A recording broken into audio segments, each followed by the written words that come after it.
રાતોની રાત હું જાગ્યો છું ને જાગ્યા કરતો હતો.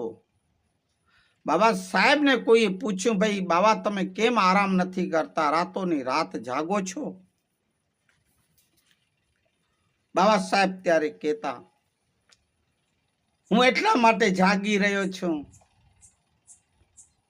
કે મારી સમાજ સૂઈ રહ્યો છે, મારો સમાજ સૂઈ રહ્યો છે, એટલા માટે હું રાતોની રાત જાગું છું. મારા ભાઈઓ, એ મૂવી પિક્ચરમાં બતાવ્યું છે બાબા સાહેબનું જીવન. જય ભીમ નામ છે, તમે પણ જોજો. રાતોની રાત ઉજાગરા બાબા સાહેબે કર્યા છે. એટલું લખવા, એટલું વાંચવામાં, લખવામાં બાબા સાહેબ ઓતપ્રોત રહેતા. પોતાના ઘરનો જ્યારે દરવાજો બંધ કરીને એકલા જ. ભાઈઓ, ખાવા પીવાને પણ બાબાને શુદ્ધ ધ્યાન નહોતું, ભાન નહોતું રહેતી.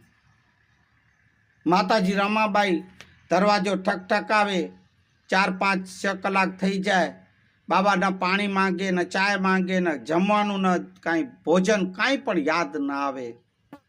દરવાજો બાબા ફટાક કરી ખોલતા ને કહેતા, મને મારું કામ કરવા દો ને. વિચાર તો કરો, કેટલા ઓતપ્રોત. શેના માટે? આ સમાજ માટે. એસસી, એસટી, ઓબીસી, પછાત જાતિ જેને કહીએ છીએ, એમના માટે, એમના ઉન્નતિ માટે, એમના કલ્યાણ માટે મારા બાબા સાહેબ પોતાનું જીવન આહુતિઓ દીધી છે.